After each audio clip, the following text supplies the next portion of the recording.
Assalamualaikum warahmatullahi wabarakatuh. Anak-anak, hari ini kita akan mempelajari pelajaran 2. Judulnya, Mengenal Nama Allah dan Kitabnya. Nama Allah ada 99, yaitu terdapat pada Asmaul Husna. Oleh karena itu Allah Subhanahu wa Ta'ala mewahyukan namanya kepada manusia melalui kitab suci Al-Quran.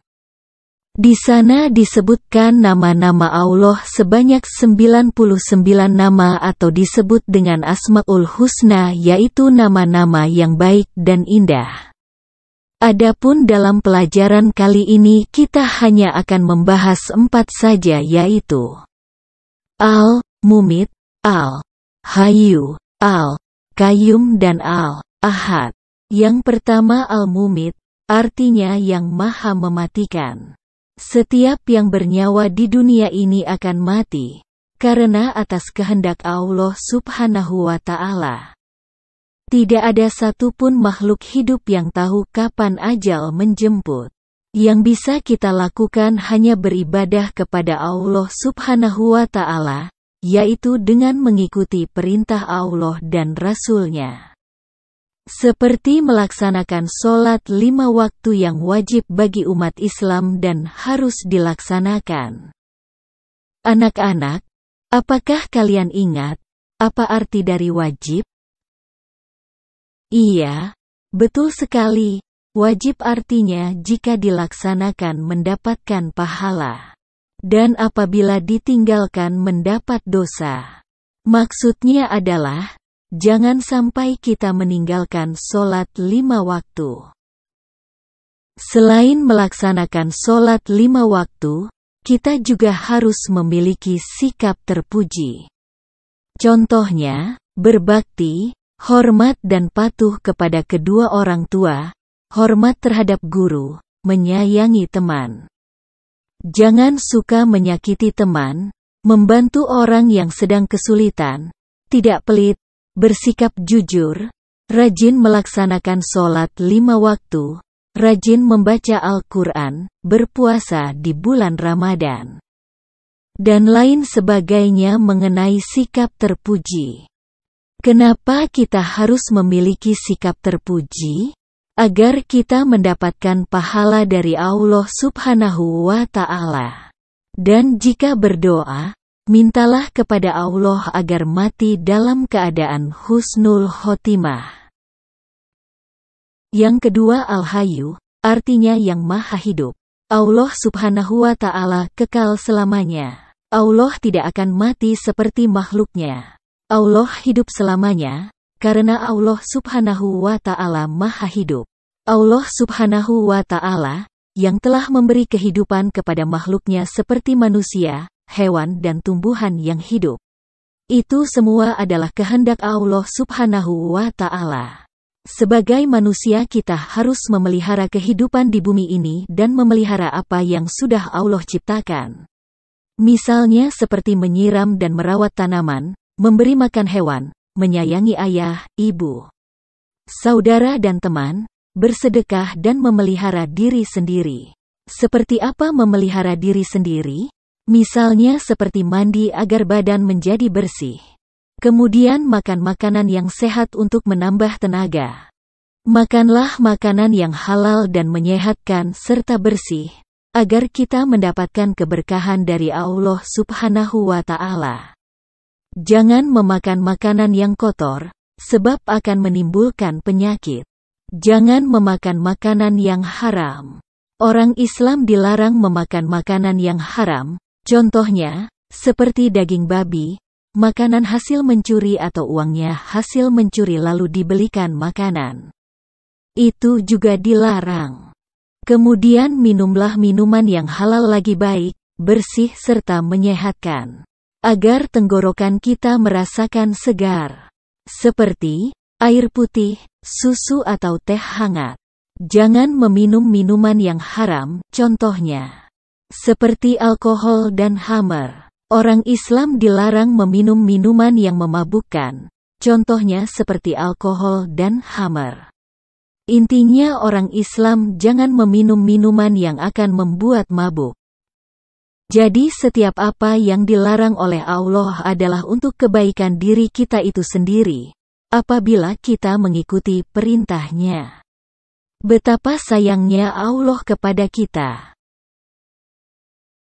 Jadi, itulah cara memelihara diri sendiri dan cara memelihara kehidupan yang diberikan Allah. Yang ketiga, Al-Qayyum, artinya Maha Berdiri Sendiri. Allah Subhanahu wa Ta'ala Maha Berdiri Sendiri.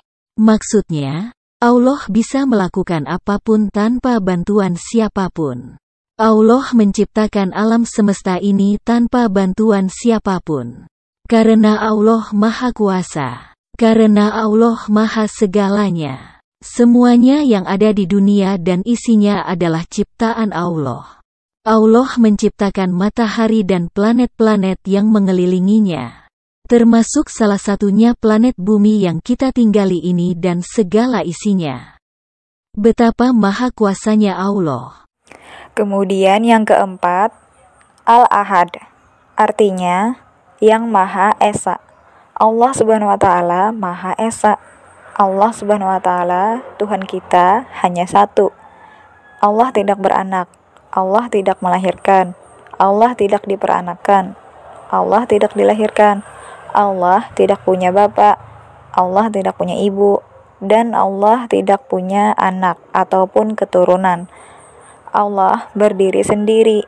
Allah Subhanahu wa Ta'ala, Tuhan kita, hanya satu. Tidak ada yang setara dengan Allah Subhanahu wa Ta'ala. Allah tidak sama seperti makhluk ciptaannya. Seperti yang sudah dijelaskan dalam surah Al-Ikhlas, yang artinya, katakanlah Muhammad, dialah Allah yang Maha Esa. Allah tempat meminta segala sesuatu. Allah tidak beranak dan tidak pula diperanakan. Dan tidak ada sesuatu yang setara dengan Dia. Allah menyuruh manusia beriman kepada kitab Al-Quran dan kepada kitab-kitab yang diturunkan kepada para rasul sebelumnya. Allah telah menurunkan 4 kitab suci serta beberapa suhuf yang diberikan kepada nabi dan rasul yang berbeda zaman dan umatnya. Semua kitab suci dan suhuf tersebut diturunkan oleh Allah kepada para nabi dan rasul untuk dijadikan sumber kebenaran dan petunjuk untuk memperoleh keselamatan dan kebahagiaan dunia dan akhirat. 4 kitab suci tersebut adalah sebagai berikut. Yang pertama ada kitab Taurat. Kitab Taurat diturunkan kepada Nabi Musa alaihi salam. Yang kedua, kitab Zabur. Kitab Zabur diturunkan kepada Nabi Daud alaihi salam. Kemudian yang ketiga, kitab Injil. Kitab Injil yang diturunkan kepada Nabi Isa alaihi salam. Kemudian yang keempat, kitab Al-Quran.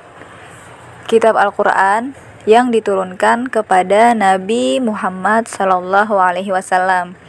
Kitab Al-Quran adalah penyempurna kitab-kitab terdahulu atau penyempurna dari kitab-kitab sebelumnya. Dan kitab Al-Quran sudah sampai kepada kita. Kitab Al-Quran inilah yang dibawa Nabi Muhammad SAW untuk umatnya. Maka dari itu kita harus rajin membacanya.